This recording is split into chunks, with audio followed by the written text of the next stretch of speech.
Pagi itu, suasana di depan pasar tradisional Karangjati cukup padat. Jalanan dipenuhi pedagang yang baru saja membuka lapak, tukang becak yang sibuk mencari penumpang, dan kendaraan bermotor yang lalu lalang. Di tengah keramaian itu, sebuah pos polisi dadakan berdiri dengan tulisan, "Razia Kendaraan Bermotor." Beberapa anggota polisi berseragam lengkap berjaga, menghentikan kendaraan satu persatu. Di antara mereka, sosok yang paling mencolok adalah seorang polisi muda berpangkat Aibda bernama Iqbal. Tubuhnya tegap, sorot matanya tajam, tapi raut wajahnya penuh dengan sikap jumawa. Ia memeriksa setiap pengendara dengan tatapan curiga, berbicara dengan nada tinggi, dan seringkali mempermalukan pengendara yang tidak lengkap surat-suratnya. Beberapa pengendara tampak tak berani membantah, bahkan saat mereka merasa tidak bersalah. Iqbal memang sudah lama dikenal sebagai polisi yang keras. Tapi belakangan ini, banyak warga mulai merasa resah karena cara dia memperlakukan masyarakat dianggap berlebihan. Tidak sedikit orang yang merasa dipermalukan di tempat umum hanya karena kesalahan sepele. Bahkan ada seorang ibu yang menangis karena dimarahi Iqbal hanya karena lupa membawa SIM. Sekitar pukul 9 pagi, sebuah sepeda motor tua berhenti di depan pos razia. Pengendaranya adalah seorang pria tua berjenggot putih, mengenakan sarung, baju koko, dan peci hitam. Ia tampak kalem, sopan, dan tidak tergesa-gesa. Di jok belakangnya terikat rapi sebuah tas kecil berisi kitab dan beberapa lembar kain putih. Namanya Kyai Anwar, ulama sepuh yang sangat dihormati di kampung sekitarnya. Tanpa basa-basi, Iqbal langsung mendekati motor itu dan menepuk pelan spionnya. "Mana STNK-nya, Pak?" tanyanya dengan nada tinggi. Kyai Anwar tersenyum tipis dan merogoh tas kecilnya.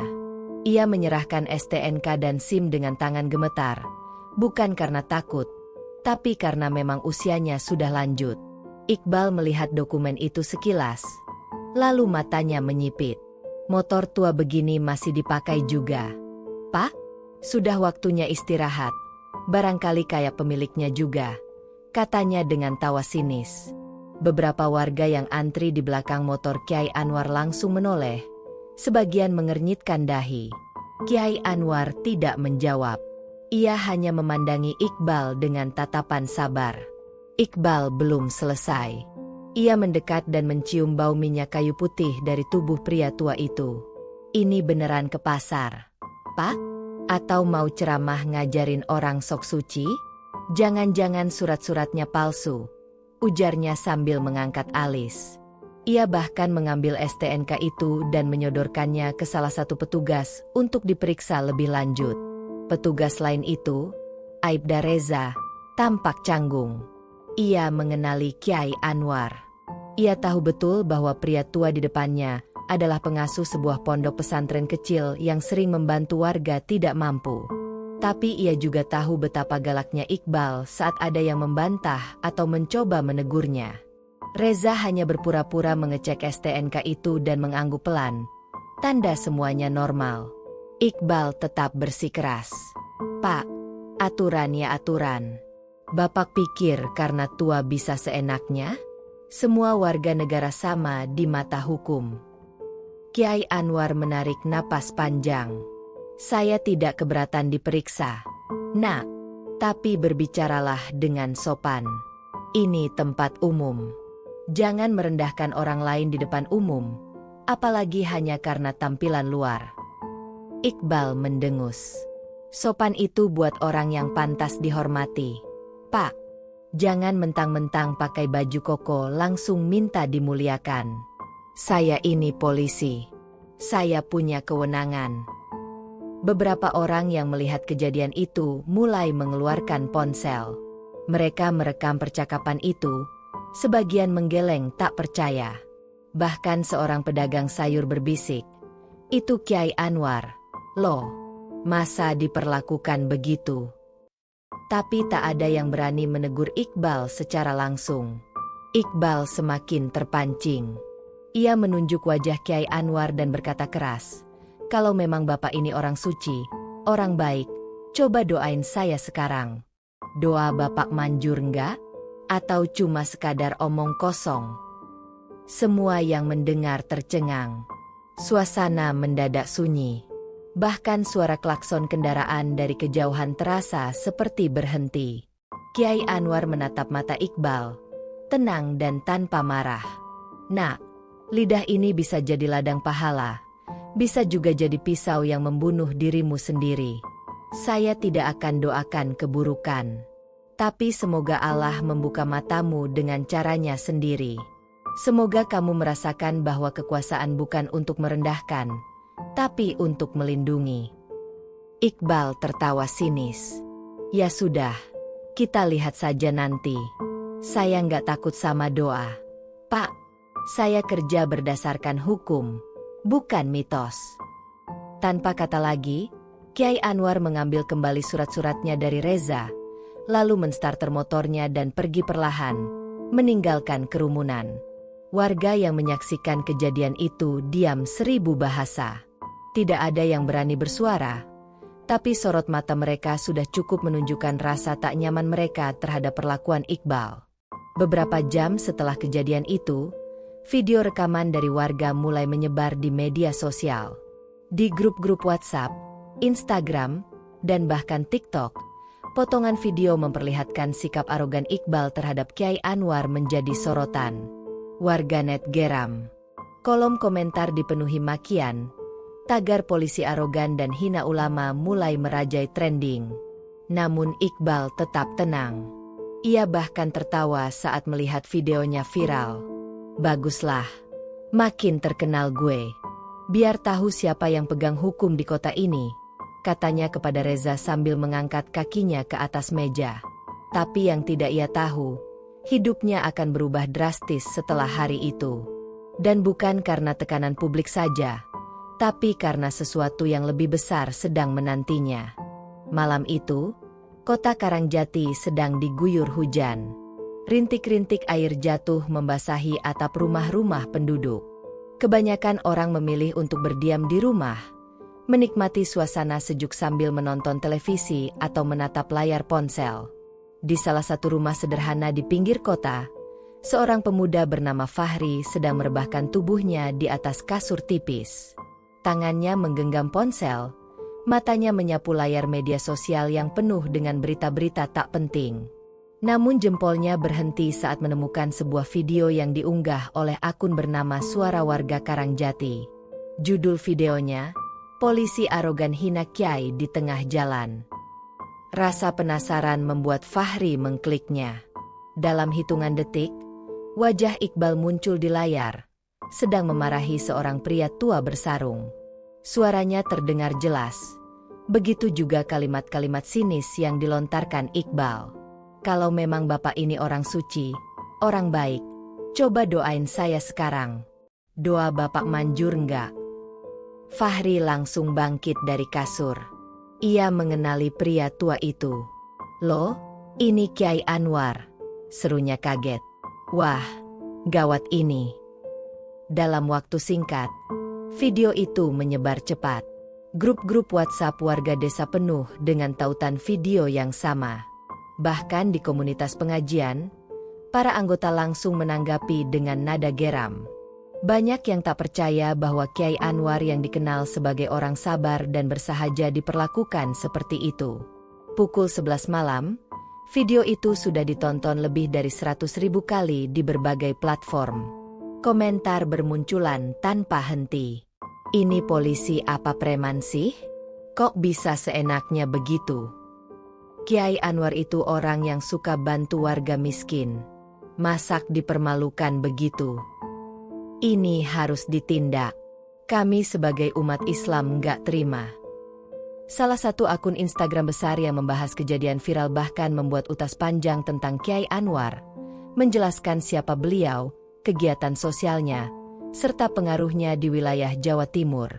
Reputasi sang Kiai yang semula hanya dikenal lokal, tiba-tiba menjadi pembicaraan nasional. Di sisi lain, Iqbal duduk santai di warung kopi dekat rumahnya. Ia sedang menyesap kopi hitam sambil tertawa bersama dua rekannya, tidak sadar bahwa video dirinya sedang jadi konsumsi publik. "Gue sih bodoh amat," katanya santai saat Reza mengirim tangkapan layar dari video yang viral itu. "Biarin aja. Besok juga orang lupa." Reza menatap Iqbal ragu. "Tapi itu Kiai Anwar. Bal. Orang banyak hormat sama beliau. Kalau ini nyebar terus, bisa jadi masalah serius." Iqbal tertawa. "Lo kebanyakan mikir. Gue ini polisi, punya seragam, punya pangkat. Siapa yang berani macam-macam sama gue?" Tapi ketenangannya tak bertahan lama. Pukul 2 dini hari, ponselnya mulai berdering berkali-kali. Atasan di kantor menelpon, meminta penjelasan.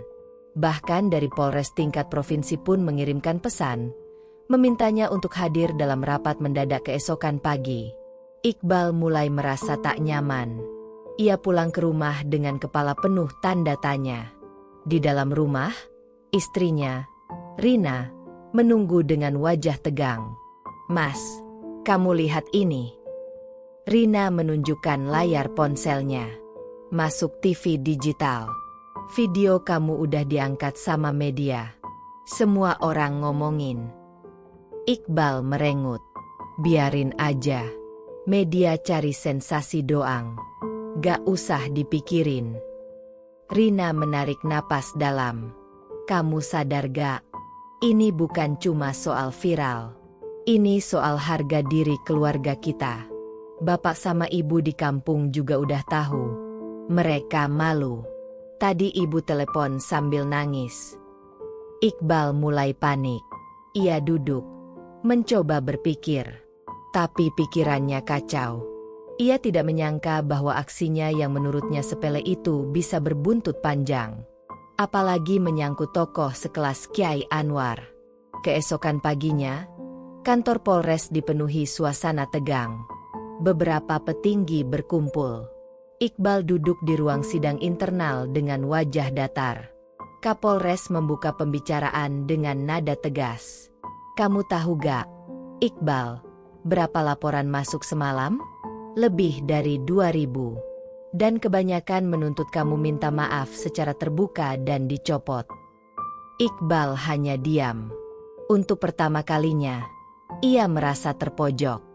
Apalagi ketika seorang perwira menunjukkan tayangan video yang telah disunting oleh jurnalis dan menambahkan keterangan bahwa Iqbal dinilai tidak manusiawi.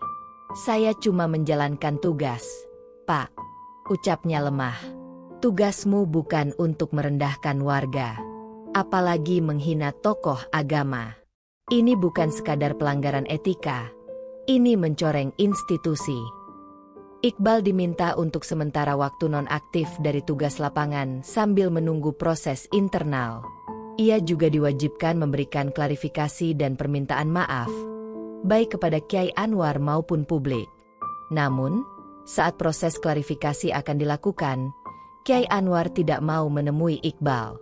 Lewat pengurus pondok, beliau hanya berpesan, "Saya tidak perlu minta maaf darinya. Biarkan Allah yang mengajarinya." Pernyataan itu malah makin memicu empati publik. Banyak tokoh masyarakat angkat bicara, mendukung Kiai Anwar, dan mengkritik keras perilaku aparat yang arogan. Malam hari, Iqbal duduk sendirian di kamar. Ponselnya tak berhenti menerima pesan, mayoritas berisi hujatan. Beberapa orang bahkan menyumpahinya terang-terangan. Sebagian besar teman di kantor juga mulai menjaga jarak. Reza, satu-satunya yang masih mau bicara, hanya berkata pendek, "Gue gak bisa bantu banyak. Lo harus hadapi ini sendiri." Di rumah pun, suasana tak lagi hangat. Istrinya mulai dingin. Anak-anaknya bertanya kenapa ayah mereka tidak pergi bekerja. Bahkan di lingkungan tetangga, orang-orang mulai berbisik ketika ia lewat. Satu malam, Iqbal menyalakan televisi. Dan di salah satu acara diskusi keagamaan, pembicara menyebutkan kejadian itu sebagai contoh kesombongan yang bisa menjadi bumerang. Ia menatap layar televisi, lalu melihat bayangannya sendiri di kaca jendela. Untuk pertama kalinya, Iqbal merasa benar-benar kecil. Ia bukan lagi sosok yang ditakuti dan dihormati. Ia kini jadi bahan omongan, sindiran, dan bahkan hinaan. Dan semua itu dimulai dari satu kalimat, "Coba doain saya sekarang." Sudah 2 minggu berlalu sejak insiden razia dan video viral itu. Sejak saat itu, Iqbal hidup dalam tekanan. Bukan hanya karena ia dinonaktifkan dari tugas kepolisian, tapi juga karena ia mulai merasakan sesuatu yang tidak bisa dijelaskan dengan logika. Hari-harinya berubah drastis. Dulu, tiap pagi ia berangkat dengan penuh semangat dan pulang dalam keadaan bangga karena merasa punya kuasa. Sekarang, ia lebih banyak berdiam di rumah, menghindari tatapan warga, dan kehilangan arah. Awalnya, ia berpikir waktu akan menyembuhkan semuanya. Tapi kenyataannya, justru keadaan semakin aneh. Gangguan-gangguan kecil mulai muncul dalam hidupnya, dan itu bukan hanya soal tekanan sosial atau kemarahan masyarakat, tapi hal-hal yang menyentuh sisi pribadi. Suatu malam, Iqbal sedang berbaring di ruang tengah sambil menatap langit-langit rumah.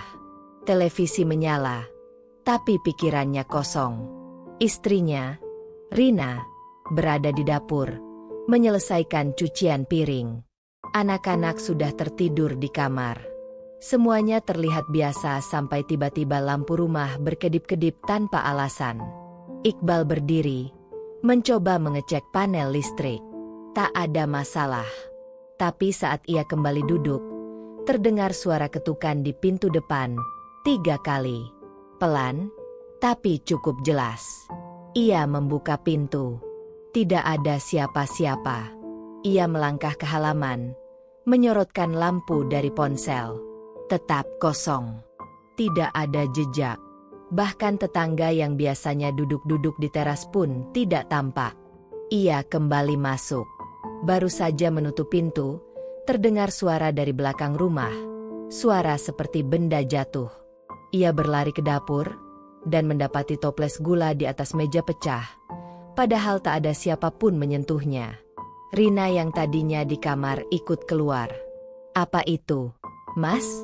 tanyanya pelan, cemas. Iqbal menggeleng. "Entah, jatuh sendiri." Malam itu mereka tidur dalam kecemasan. Tapi keesokan harinya, kejadian lebih ganjil terjadi. Saat Iqbal ingin memanaskan motor untuk sekadar pergi ke warung, mesin motornya tidak mau menyala. Padahal semalam masih baik-baik saja. Ia coba berulang-ulang, tapi suara mesinnya seperti mati. Ia marah dan melempar helm ke tanah. Dan itu belum seberapa. Siangnya, anak pertamanya, Nando, pulang dari sekolah dengan wajah pucat. Ia mengeluh melihat sosok hitam berdiri di pojok ruang kelas. Ia bilang sosok itu terus menatap ke arahnya dan membuatnya ketakutan. Guru di sekolah pun mengatakan kalau Nando tiba-tiba diam selama pelajaran. Matanya kosong dan tidak merespons selama beberapa menit. Iqbal awalnya menganggap itu cuma imajinasi anak kecil. Tapi malam harinya, Nando demam tinggi. Tubuhnya menggigil. Dan saat tidur, ia terus mengigau, menyebut-nyebut pria berjubah putih yang mengelilingi rumah mereka. Iqbal tidak bisa tidur. Ia duduk di ruang tamu sambil memandangi foto-foto lamanya bersama rekan polisi. Rasa sombong yang dulu memenuhi dadanya kini terasa menjijikan. Tapi ia tetap belum menghubungkan semua kejadian aneh ini dengan perbuatannya terhadap Kiai Anwar. Ia masih menganggap semuanya kebetulan. Namun, semua berubah ketika ia bermimpi aneh di malam ketiga. Dalam mimpinya, ia berada di tempat asing. Sebuah jalanan panjang yang gelap, hanya diterangi cahaya samar dari obor yang entah berasal dari mana. Di ujung jalan itu, berdiri sosok berjubah putih dengan wajah yang tidak jelas. Sosok itu tidak bicara, hanya menatapnya. Tapi dari sorot mata itu, Iqbal bisa merasakan semacam penyesalan yang dalam, seperti dihakimi oleh sesuatu yang tidak terlihat. Ketika ia ingin mendekat, tanah di bawah kakinya mulai runtuh. Ia jatuh ke dalam lubang hitam yang sangat dalam. Dalam mimpi itu, Ia berteriak keras, tapi tidak ada suara yang keluar. Ia merasa tercekik. Tubuhnya seperti ditarik dari segala arah. Sampai akhirnya ia terbangun dengan tubuh basah oleh keringat. Rina yang mendengar jeritannya langsung berlari ke kamar. Mas kenapa?" Iqbal tidak menjawab. Ia hanya memeluk istrinya erat. Tubuhnya gemetar. "Aku mimpi buruk, tapi rasanya nyata." Mulai malam itu, Iqbal tak bisa tidur nyenyak. Setiap malam selalu dihantui mimpi yang sama. Kadang diselingi bayangan wajah Kyai Anwar yang menatapnya dengan pandangan kosong. Bukan marah, bukan dendam, tapi lebih seperti penyesalan. Yang lebih membuat Iqbal goyah adalah ketika ia mulai merasakan sakit di bagian dada kirinya. Rasa nyeri itu datang tiba-tiba, terutama saat malam. Ia sempat berobat ke puskesmas. Dokter bilang jantungnya normal. Tidak ada gejala yang mengarah ke penyakit serius. Tapi rasa sakit itu tetap datang, terutama saat ia teringat peristiwa razia tempo hari. Puncaknya terjadi saat salah satu warga datang ke rumah. Seorang pria paruh-baya bernama Pak Warso, tetangga jauh yang biasanya tidak banyak bicara. Ia datang tanpa diundang, membawa selembar sajadah dan segelas air putih. "Maaf, Pak Iqbal," kata Pak Warso. "Saya tidak bermaksud ikut campur. Tapi saya mimpi 3 malam berturut-turut. Dalam mimpi itu, saya melihat Bapak duduk di tengah jalan, dikelilingi asap hitam. Ada suara dari atas bilang, 'Inilah akibat dari kesombongan.' Saya gak tahu maksudnya apa, tapi saya diminta datang ke sini dan membawa air ini." Iqbal terdiam. Untuk pertama kalinya, ia benar-benar takut. Bukan karena air itu, bukan karena mimpi orang lain, tapi karena hatinya sendiri sudah mulai meyakini bahwa semua yang terjadi bukan kebetulan. Dalam hati kecilnya, ia mulai percaya bahwa apa yang ia alami adalah bagian dari peringatan. Bukan dari manusia, tapi dari sesuatu yang lebih tinggi. Dan saat itulah, untuk pertama kalinya sejak kejadian razia, Iqbal menyebut nama Kyai Anwar dengan nada lirih. "Apa yang sudah aku lakukan?" Pagi itu, Iqbal duduk di ruang tamu dengan wajah lesu. Sudah lebih dari sebulan sejak kejadian yang merubah hidupnya. Warga masih belum sepenuhnya melupakan insiden itu. Ia yang dulu dikenal sebagai polisi tegas, kini lebih dikenal sebagai sosok arogan yang mempermalukan seorang tokoh agama. Bahkan anak-anak kecil di gang rumahnya sering berbisik saat melihatnya lewat. Sekali waktu, ia mendengar sendiri suara kecil berkata, "Itu loh polisi yang ngatain Kiai." Sejak gangguan aneh yang ia alami makin menjadi-jadi, Iqbal mulai merasa bahwa permintaan maaf bukan hanya sebuah kewajiban sosial, tapi juga kebutuhan batin. Malam-malamnya terus dihantui mimpi buruk. Anak-anaknya sering sakit tanpa sebab jelas. Bahkan istrinya, Rina, mulai sering berujar pelan, "Mas, mungkin ini waktunya kamu minta maaf." Tapi masalahnya tidak sesederhana itu. Iqbal sudah mencoba menghubungi pihak pondok pesantren tempat Kyai Anwar tinggal. Namun, ia tidak mendapat balasan. Bahkan saat ia mengutus seorang kenalannya untuk menyampaikan niat bertemu, pesan itu ditolak halus. Kiai belum bersedia ditemui, begitu bunyi pesan singkat dari pengurus pondok. Iqbal merasa terpukul. Baginya, jika permintaan maaf itu bisa membuat semuanya kembali normal, ia rela datang dan mencium kaki sang kiai. Tapi jika Kyai Anwar tidak bersedia ditemui, apa yang bisa ia lakukan? Satu malam, ia mengendarai motor ke arah luar kota, sendirian. Ia ingin mencari udara segar dan waktu untuk berpikir. Ia berhenti di sebuah warung kopi kecil di daerah Wonosari, sekitar 1 jam dari rumahnya. Pemilik warung seorang kakek tua yang ramah. Mereka duduk bersama, dan tanpa sadar Iqbal curhat panjang lebar. "Aku dulu sombong, Pak," kata Iqbal sambil menatap kosong ke arah sawah. Aku kira seragam dan pangkat itu bisa melindungi aku dari apapun. Tapi ternyata enggak. Kakek itu hanya mendengarkan sambil mengangguk pelan.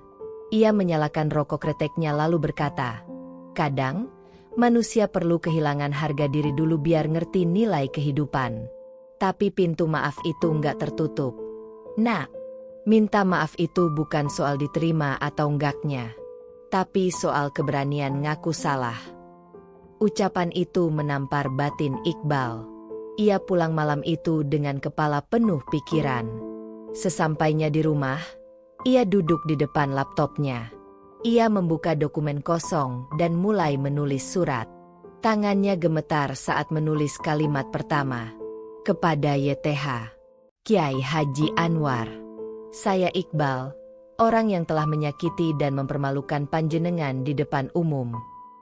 Surat itu tidak selesai malam itu juga.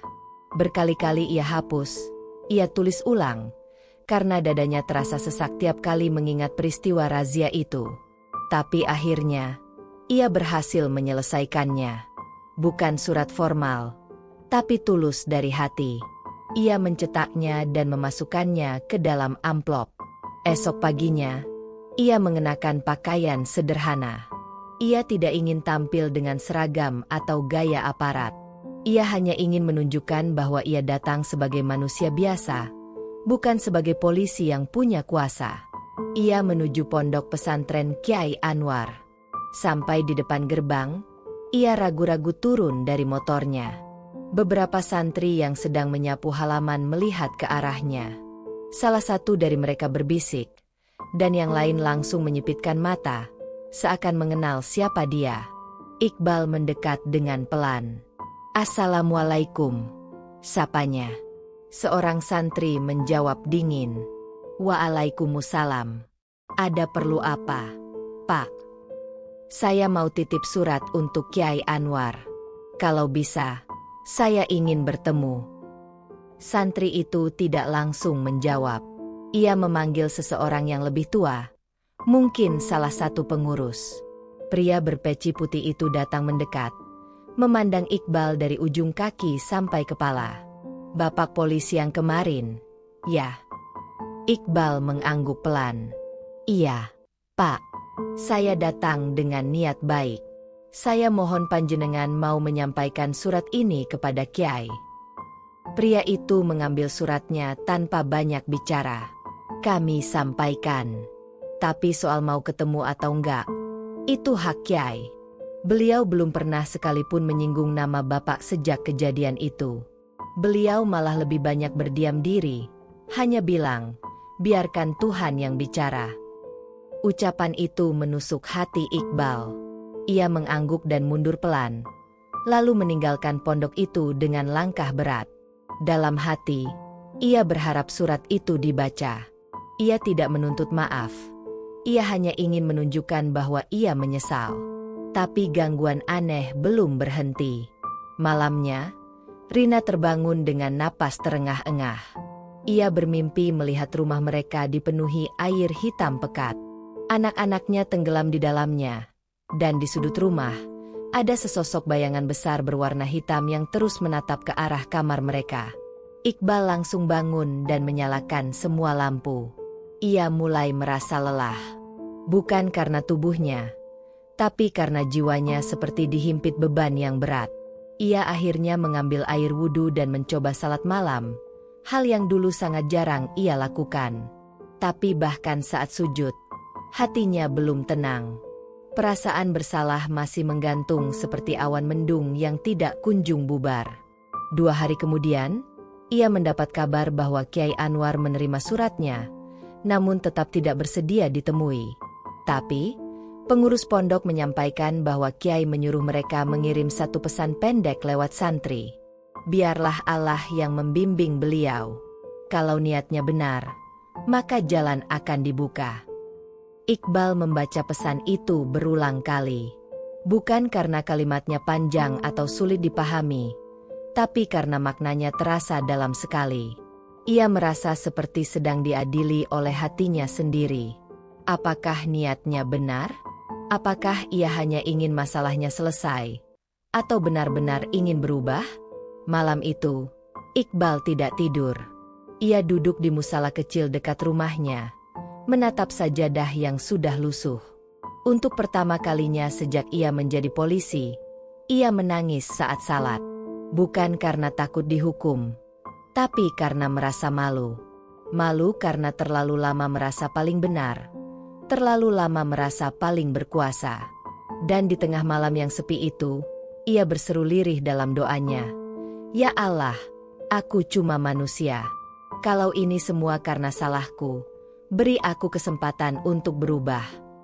Saat itu, ia belum tahu bahwa doanya sedang dikabulkan, dengan cara yang tidak pernah ia duga. Iqbal duduk diam di ruang tunggu rumah sakit. Tangannya mengepal di lutut. Matanya menatap kosong ke lantai keramik yang pucat. Jam dinding di atas pintu menunjukkan pukul 11.15 siang. Di sampingnya, Rina terbaring lemah di ranjang dorong. Baru saja selesai menjalani pemeriksaan lanjutan setelah mengeluh pusing hebat selama hampir 2 minggu. Sejak gangguan-gangguan aneh yang pernah ia alami perlahan menghilang, hidup Iqbal memang terasa sedikit lebih tenang. Tapi ketenangan itu tidak berlangsung lama. Rina, yang selama ini menjadi penyeimbang emosinya, mulai menunjukkan tanda-tanda sakit yang tak biasa. Awalnya hanya pusing dan muntah, lalu lama-lama sulit berdiri dan sering linglung. Iqbal pikir itu kelelahan biasa. Tapi setelah tubuh istrinya mulai melemah drastis, ia sadar ada yang tidak beres. Dokter yang menanganinya, Dr. Wisnu, memanggil Iqbal masuk ke ruangannya. Pria parubaya itu membuka hasil CT scan yang baru saja keluar. "Pak Iqbal," kata Dr. Wisnu pelan, "kami menemukan adanya massa abnormal di bagian kiri otak istri Bapak. Kemungkinan besar ini tumor otak." Ucapan itu seperti petir di siang bolong. Iqbal nyaris tidak percaya. Ia mengernyit, berusaha meyakinkan diri bahwa ia salah dengar. Tapi raut wajah sang dokter tidak menunjukkan adanya keraguan. "Tumor, Dok?" ulang Iqbal. Suaranya rendah. "Iya, tumornya cukup besar. Kami perlu melakukan pemeriksaan lanjutan dan biopsi.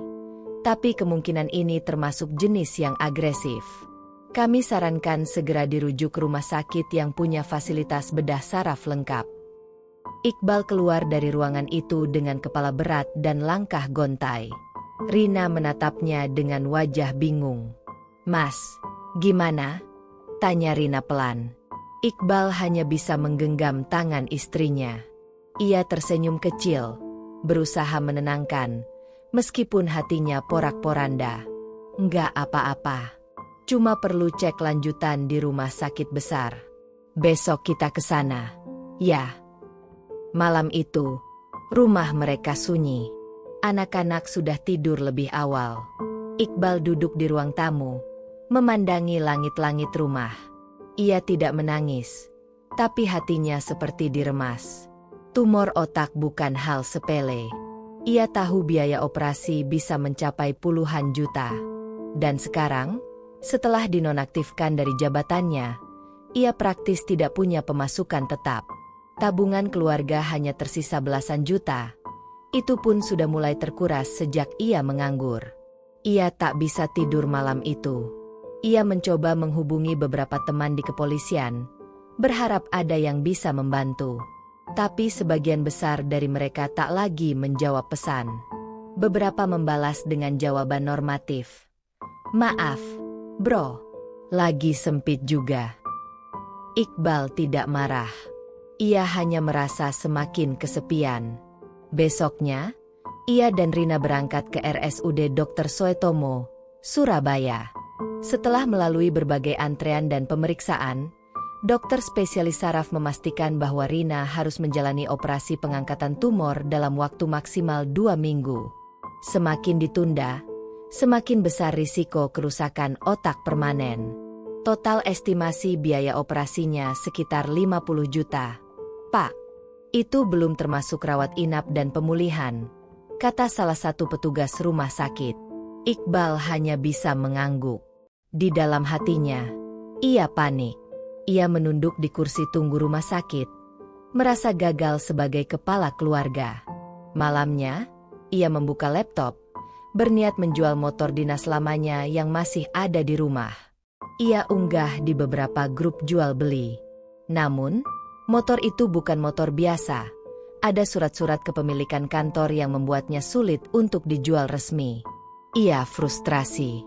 Dalam keputusasaan, Iqbal mendatangi Pak Warso, tetangga tua yang dulu sering ia cueki.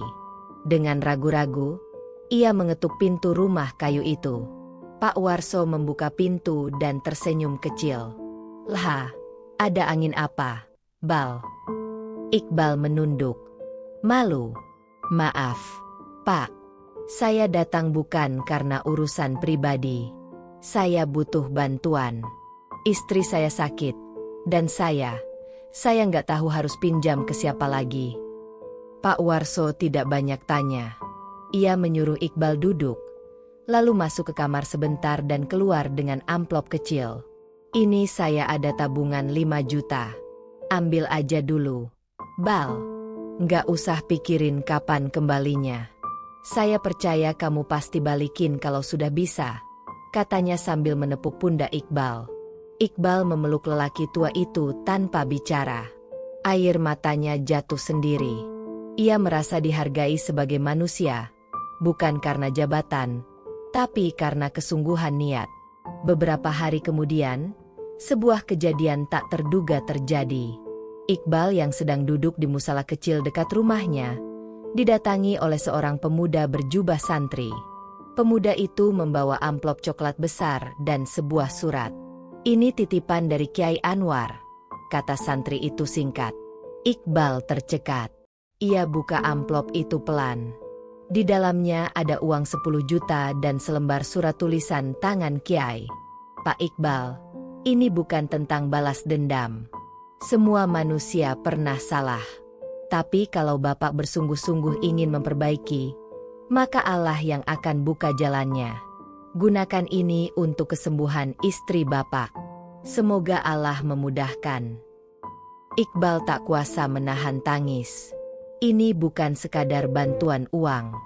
Ini adalah bentuk penerimaan, pengakuan bahwa ada harapan bagi dirinya untuk berubah.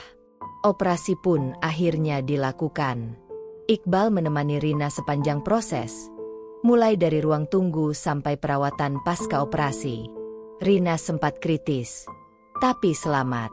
Tubuhnya lemah, tapi senyumnya kembali muncul perlahan. Suatu sore di rumah sakit, Rina membuka matanya dan menatap Iqbal. Suaranya pelan, tapi jelas. "Mas, aku nggak apa-apa, ya?" Iqbal menggenggam tangannya. "Kamu kuat, Rin. Aku janji, kita mulai dari nol lagi. Tapi kali ini, aku bukan Iqbal yang dulu." Rina hanya mengangguk. Tidak banyak kata yang dibutuhkan. Mereka tahu, hidup mereka telah berubah. Dan perubahan itu baru saja dimulai. Rumah sakit itu sudah seperti rumah kedua bagi Iqbal selama hampir sebulan. Selama proses pemulihan Rina, hampir tidak ada malam yang benar-benar ia lalui dengan tidur nyenyak. Ia tidur di kursi plastik, kadang di lantai beralaskan jaket, asal tetap bisa dekat dengan istrinya. Makan seadanya. Mandi pun kadang hanya sekali dalam sehari. Itu pun di toilet umum rumah sakit. Tapi semua itu tidak ia keluhkan. Tidak seperti dulu, di mana sedikit ketidaknyamanan langsung membuatnya marah. Sekarang Iqbal menerima semuanya dengan sabar. Ia benar-benar berubah. Tidak hanya sikap, tapi cara berpikirnya pun tidak sama lagi. Setelah 2 minggu pasca operasi, kondisi Rina membaik. Ia sudah bisa duduk dan berbicara normal, meski tubuhnya masih lemas. Dokter memberi kabar baik bahwa tumor berhasil diangkat total dan hasil biopsi menunjukkan bahwa sel-sel ganas belum menyebar. Meski harus tetap kontrol rutin, secara medis, Rina dinyatakan pulih. Hari mereka pulang ke rumah terasa berbeda. Tidak ada perayaan. Hanya ucapan selamat dari beberapa tetangga yang tahu kabar sakitnya Rina. Tapi bagi Iqbal, itu sudah cukup. Setidaknya, Ia bisa membawa pulang istrinya dengan senyuman, bukan dengan tangisan. Setelah semuanya tenang, Iqbal mulai memikirkan langkah hidup selanjutnya. Seragam kepolisian masih tergantung di lemari kamarnya, lengkap dengan topi dinas dan sepatu hitam mengkilap yang dulu menjadi kebanggaannya. Tapi sekarang, setiap kali ia melihat seragam itu, yang muncul bukan rasa bangga, melainkan rasa asing. Seragam itu pernah membuatnya merasa paling berkuasa. Ia merasa bisa bicara keras ke siapapun, merasa bisa main hakim sendiri. Tapi pada akhirnya, ia kalah oleh dua orang-orang yang ia remehkan. Suatu malam, Iqbal duduk lama di depan seragamnya itu. Ia tarik dari lemari, menatapnya dengan dalam. Dipegangnya lipatan lengan dan lambang di dada kanan. Lambang itu dulu membuatnya merasa penting. Tapi sekarang, ia sadar, itu hanya kain. Harga dirinya bukan di situ. Ia duduk di lantai, melipat seragam itu pelan, lalu memasukkannya ke dalam koper tua yang sudah berdebu. Bersama itu, ia masukkan sepatu dinas, topi, sabuk, dan name tag-nya. Iqbal tidak ingin kembali lagi. Bukan karena malu, tapi karena ia sadar tempatnya bukan di sana. Ia tidak ingin berada dalam sistem yang dulu membuatnya lupa diri. Ia ingin menjadi manusia biasa, yang bisa tidur tenang tanpa dihantui kesalahan masa lalu. Minggu berikutnya, ia mengirimkan surat pengunduran diri ke kantor. Ia tidak peduli apakah surat itu diterima atau tidak. Baginya, yang penting adalah ia menutup lembaran itu sepenuh hati. Setelah resmi keluar dari kepolisian, Iqbal mulai memikirkan cara bertahan hidup. Tabungan mereka sudah menipis, dan kebutuhan rumah tangga tetap berjalan. Ia tidak ingin bergantung pada belas kasihan orang terus-menerus. Ia memutuskan untuk membuka warung kopi kecil di depan rumah. Ia pinjam teras tetangganya yang sudah tidak terpakai dan meminta izin untuk menyulapnya jadi tempat jualan. Ia pasang spanduk seadanya bertuliskan, "Warkop Rakyat". Tidak ada hiasan mewah. Hanya meja kayu panjang dan beberapa kursi plastik bekas. Tapi itu cukup untuk memulai. Setiap pagi, ia bangun lebih awal. Ia rebus air, seduh kopi, siapkan gorengan. Ia belajar membuat wedang jahe dari YouTube dan mulai menjualnya sebagai minuman utama. Awalnya, yang datang hanya 1-2 orang. Tapi lama-lama, warga sekitar mulai penasaran. "Pak Iqbal jualan kopi sekarang?" tanya Pak Darto, tetangga yang dulu sering dihardik olehnya. Iqbal tersenyum. "Iya, Pak. Daripada nganggur. Ya kan?" Mereka duduk bersama, ngobrol santai. Tidak ada jarak lagi. Iqbal tidak duduk di balik meja besar dengan pistol di pinggang. Ia sekarang hanya duduk sebagai tuan rumah warung, menyuguhkan kopi dan gorengan, mendengarkan keluhan warga, dan tertawa bersama mereka. Hari-hari seperti itu ternyata menyenangkan bagi Iqbal.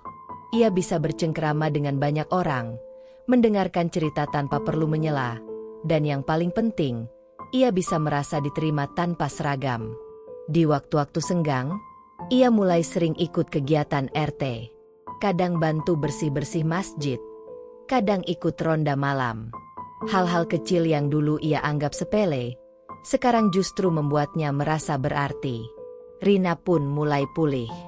Meski belum kuat bekerja seperti dulu, ia membantu Iqbal meracik bumbu gorengan dan sesekali menjaga warung jika Iqbal sedang ada keperluan. Dari warung kopi kecil itu, mereka mulai membangun lagi rumah tangga yang pernah hampir runtuh. Tidak ada penghasilan besar, tapi ada kebahagiaan. Anak-anak mereka juga terlihat lebih tenang. Tidak ada lagi suara keras dari ayahnya. Tidak ada lagi teror malam. Satu sore, Kiai Anwar datang ke warung Iqbal. Tanpa pengawal, tanpa santri. Ia hanya datang seorang diri, mengenakan sarung dan peci putih. Iqbal kaget. Ia berdiri cepat dan menyambut dengan gugup. "Kiai, silakan masuk, silakan duduk." Kiai tersenyum. Saya cuma pengen ngopi, Pak Iqbal. Mereka duduk di bangku kayu. Kiai memesan kopi hitam dan gorengan. Tidak banyak bicara. Hanya menikmati suasana. Setelah beberapa menit, Kiai berkata, "Saya senang lihat panjenengan sekarang. Sudah kembali jadi manusia." Iqbal menunduk. Ia tidak bisa berkata apa-apa. Kita ini cuma sementara. Bal. Yang penting bukan seragam apa yang kita pakai. Tapi gimana kita bisa pulang ke akhirat dengan tenang? Lanjut Kiai. Iqbal hanya bisa mengangguk. Suaranya tercekat. Teruskan. Ya. Jangan mundur lagi. Hari itu menjadi salah satu momen paling penting dalam hidup Iqbal. Ia merasa doa Kiai adalah titik terang yang memandunya selama ini. Ia tidak akan menyia-nyiakan kesempatan kedua yang ia dapatkan. Sudah hampir 2 bulan sejak Iqbal resmi keluar dari institusi kepolisian. Setiap hari, ia membuka warung kopi kecil di teras rumah dan mulai dikenal sebagai Pak Iqbal Warung oleh warga sekitar. Ia tidak keberatan. Bahkan nama panggilan baru itu terasa lebih jujur, lebih membumi. Meskipun sudah tidak berseragam, Iqbal ternyata masih sering didatangi warga. Bukan karena jabatan, tapi karena satu hal yang selama ini jarang ditemukan di lingkungan mereka. Seseorang yang bisa mendengarkan dan memahami masalah tanpa menghakimi. Satu malam, saat sedang merapikan gelas-gelas bekas di meja warung, seorang pria tua datang tergesa-gesa. Napasnya terengah-engah. Wajahnya cemas. "Pak Iqbal, minta tolong." Di gang sebelah, 2 pemuda berantem. Sudah mulai bawa botol. Iqbal langsung meletakkan gelas yang baru saja ia cuci. Tanpa pikir panjang, ia melangkah cepat ke arah gang yang dimaksud. Di sana, 2 pemuda tanggung terlihat saling dorong dan berteriak. Beberapa warga hanya menonton dari jauh. Tidak ada yang berani melerai. Salah satu pemuda tampak mabuk, sementara yang satu lagi memegang gagang sapu, bersiap menyerang. Iqbal mendekat dengan tenang, tidak membawa apa-apa. "Hei, kamu berdua. Sudah, berhenti. Mau ngapain kalian di sini?" "Hah?" Mereka sempat kaget. Salah satu dari mereka, si pemegang gagang sapu, menunjuk wajah Iqbal. "Pak, ini orang mabuk nyamperin rumah saya. Nyari ribut." Iqbal tidak langsung memihak. Ia dekati si pemuda yang mabuk, menahan tangannya agar tidak memukul. "Dengar, saya gak mau tahu siapa mulai. Tapi kalau kalian mau selesaikan masalah dengan mukul dan ngebutuh barang, silakan urus sendiri di kantor polisi. Tapi kalau mau selesai malam ini juga, duduk sekarang. Ngobrol." Entah kenapa, nada bicara Iqbal yang tegas tapi tidak meledak-ledak itu membuat 2 pemuda itu menurunkan ego mereka. Perlahan, mereka duduk di trotoar. Warga mulai mendekat, tapi Iqbal mengangkat tangan memberi isyarat agar tidak ikut campur dulu. Iqbal duduk di antara mereka. Ia dengarkan 2 sisi cerita. Ternyata, si mabuk adalah anak pengangguran yang baru saja ditinggal orang tuanya cerai. Ia stres dan mabuk karena merasa hidupnya hancur. Sementara pemuda satunya merasa terganggu karena yang satu ini sering teriak-teriak malam hari dan ganggu ibunya. "Aku cuma pingin orang tahu aku juga ada, Pak," ucap si mabuk sambil menunduk. "Aku udah gak punya siapa-siapa. Gak ada kerja, gak ada teman, gak ada rumah." Iqbal menghela napas panjang. Ia paham rasa kehilangan dan marah tanpa arah. "Kalau kamu terus kayak gini, kamu gak akan pernah didengar. Orang makin jauh. Kamu mau dianggap gila sama warga." Anak itu diam. Tangannya gemetar. Iqbal memegang pundaknya. "Saya gak bisa janji bantu banyak. Tapi kalau kamu mau berubah, saya bukain pintu warung saya tiap pagi. Bantuin cuci gelas, nyapu, apa aja. Mulai dari kecil." Malam itu, ribut-ribut tidak berlanjut. Dua pemuda itu saling minta maaf. Warga yang menonton pelan-pelan bubar. Beberapa malah menghampiri Iqbal dan menepuk bahunya. "Masya Allah, Pak Iqbal, panjenengan bisa lebih baik dari polisi beneran." Iqbal hanya tersenyum kecut. Ia tahu kalimat itu mengandung ironi, tapi ia menerimanya sebagai pengingat. Sejak malam itu, warga mulai datang ke warung bukan cuma untuk ngopi. Mereka datang membawa cerita, masalah, dan bahkan konflik kecil. Mulai dari tetangga ribut soal tembok batas rumah, sampai ibu-ibu yang bertengkar karena rebutan giliran air galon. Dan setiap kali ada masalah, warga bilang, "Coba tanya Pak Iqbal aja dulu, deh." Awalnya, Iqbal merasa aneh. Ia bukan RT, bukan tokoh masyarakat. Tapi lama-kelamaan, ia mengerti bahwa yang dibutuhkan warga adalah orang yang mau netral, tidak membentak, dan tidak merasa paling benar. Pernah suatu siang, dua keluarga datang ke warung sambil marah-marah. Anak mereka ribut di sekolah, dan sekarang dua ibu itu saling tuduh anak satu sama lain sebagai penyebab. Iqbal duduk mereka di bangku panjang, menyuruh masing-masing bercerita satu-satu. Sambil menyuguhkan teh manis, ia hanya berkata, "Coba kalian pikir, anak-anak ini bertengkar karena apa? Karena mereka saling ingin menang, atau karena kita terlalu sibuk nyuruh mereka menangin kita?"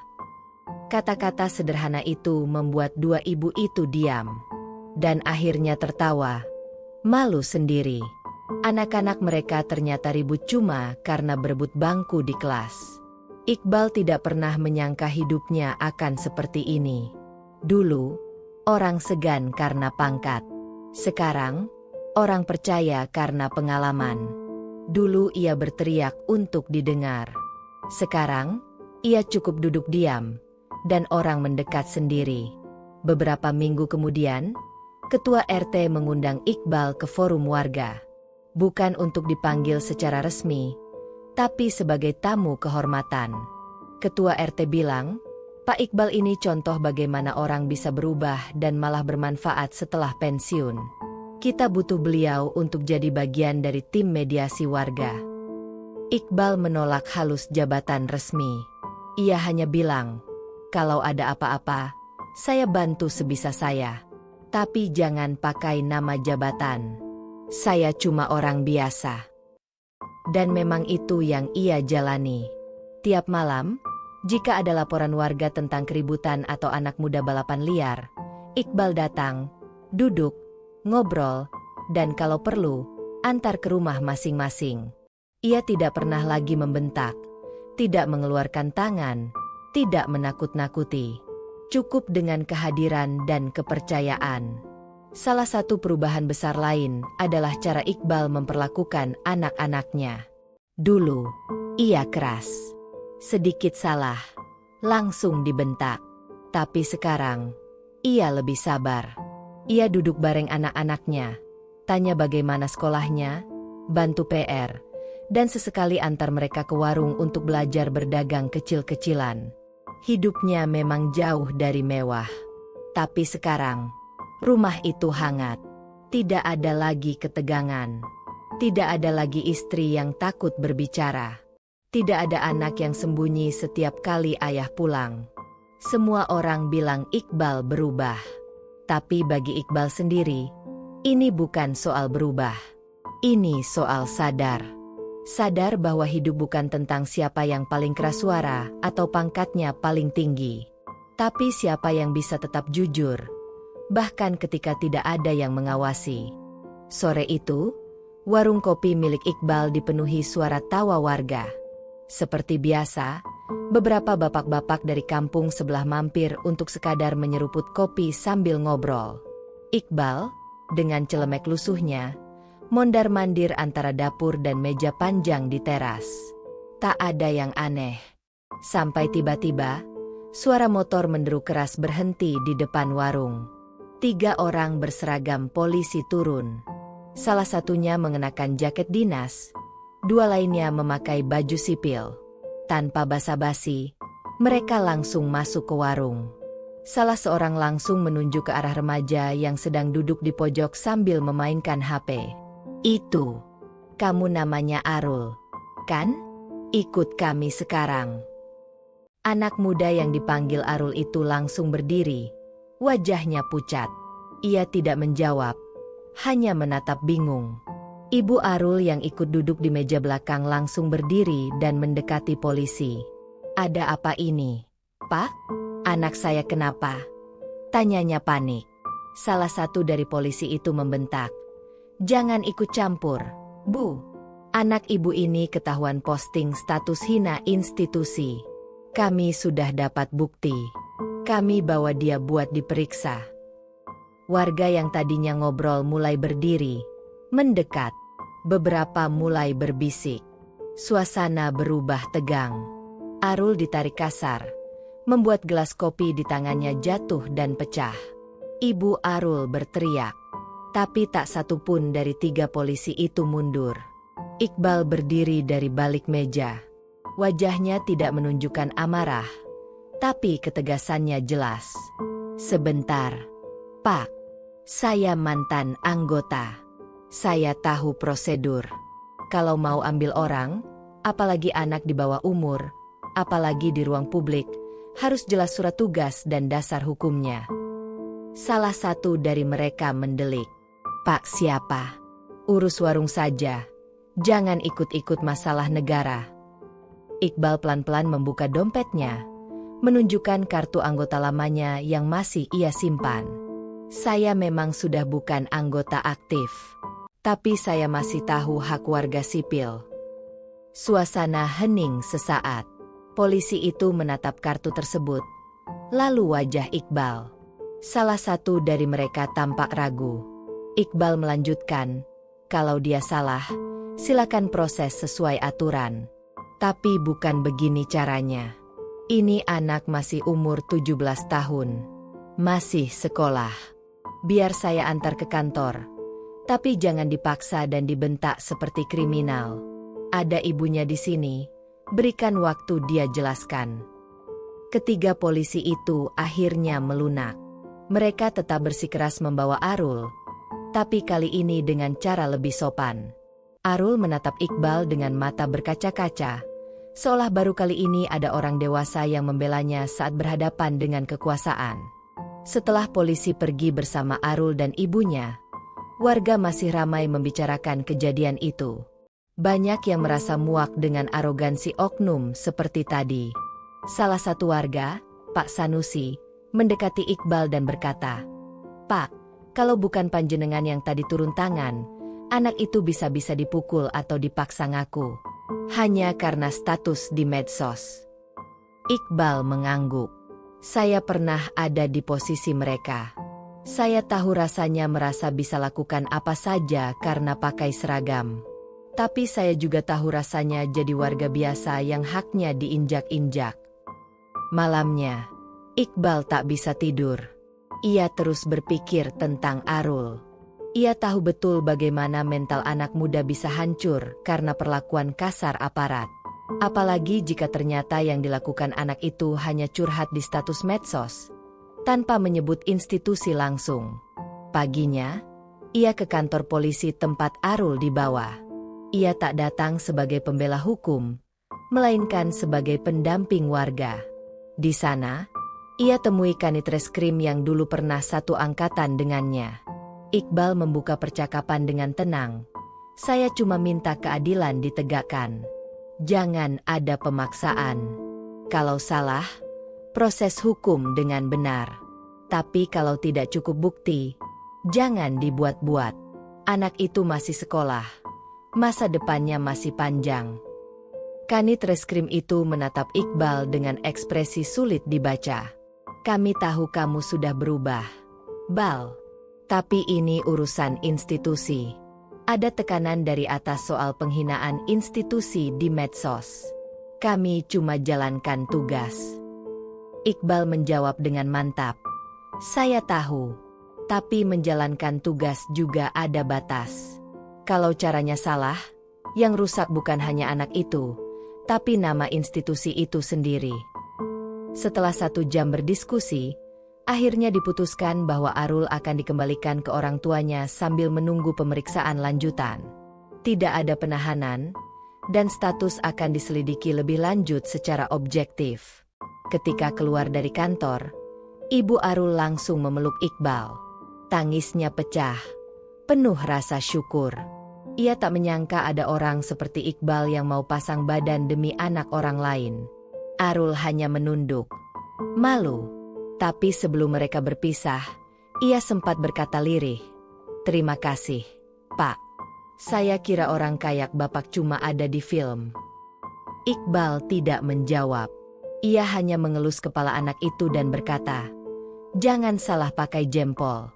Bukan semua orang bisa tahan menghadapi kekuasaan." Berita tentang insiden itu menyebar di grup-grup WhatsApp warga. Tanpa diminta, nama Iqbal kembali jadi perbincangan. Tapi kali ini bukan karena jabatan atau kekerasan, melainkan karena keberanian berdiri di depan kebenaran tanpa seragam. Ketua RW sempat datang ke warung esok harinya. Ia ajak Iqbal bicara serius. "Bal, banyak warga yang dorong kamu jadi tokoh masyarakat. Kita butuh orang kayak kamu, yang gak takut, tapi juga gak semena-mena." Iqbal hanya tertawa kecil. "Saya ini penjual kopi sekarang, Pak RW. Saya cukup di sini aja. Tapi kalau ada yang bisa saya bantu, saya gak akan diam." Dari kejadian itu, Iqbal makin dihormati. Tidak karena seragam, tapi karena keberanian untuk bersuara saat orang lain memilih diam. Ia tahu, keberanian itu mahal. Tapi harga diam saat melihat ketidakadilan jauh lebih menyakitkan. Setelah insiden Arul, nama Iqbal semakin melekat di hati warga. Tapi bukan berarti hidupnya berjalan mulus. Malah, justru tekanan datang dari berbagai arah yang tidak ia duga. Beberapa hari setelah kejadian itu, Iqbal mendapat pesan singkat di ponselnya dari nomor yang tidak dikenal. Pesan itu singkat, tetapi mengandung ancaman terselubung. "Kamu sudah terlalu jauh, Iqbal. Jangan lupa keluarga kamu. Jangan buat kami marah." Iqbal tidak langsung membalas. Ia menyimpan pesan itu, lalu menunjukkannya ke istrinya, Sari. Mereka duduk di ruang tamu rumah, yang sederhana tapi penuh kehangatan. Sari menatap wajah suaminya yang tampak tegang. "Apa ini, Bal?" Iqbal menghela napas. "Ancaman. Dari orang yang gak mau aku ikut campur lagi. Aku tahu, ini artinya aku sudah bikin musuh." Sari menggenggam tangan Iqbal. "Kita sudah lewati banyak hal, kan? Kalau ini demi kebenaran, aku dukung kamu. Tapi kamu juga harus hati-hati. Kita harus pikirkan anak-anak." Hari-hari berikutnya, Iqbal mulai merasakan ada pengawasan ketat. Motor yang lewat depan rumahnya berhenti sejenak, lalu pergi. Ada yang mengintip dari balik jendela warung. Meski tak ada tindakan nyata, atmosfernya cukup membuat Iqbal waspada. Namun, dia tak bisa mundur. Warga makin sering datang, meminta bantuan, terutama mereka yang mengalami ketidakadilan dari oknum aparat atau pejabat lokal. Mereka melihat Iqbal sebagai satu-satunya harapan yang bisa menguatkan suara mereka. Suatu sore, seorang ibu muda datang sambil menangis. Ia mengaku anaknya dipaksa bayar uang damai oleh seorang aparat keamanan. Iqbal berjanji akan membantu mencari keadilan. Masalah itu membawa Iqbal ke kantor desa. Ia berbicara dengan kepala desa dan aparat terkait. Namun, yang terjadi malah intimidasi halus. Kepala desa menasihati Iqbal agar tidak mencampuri urusan yang menurut mereka sudah beres. "Tolong, Pak Iqbal, jangan buat keributan. Kita semua hidup berdampingan di sini. Biar kami yang atur," kata kepala desa sambil menatap tajam. Iqbal berdiri tegak. "Kalau yang diatur itu ketidakadilan, maka saya tidak akan diam."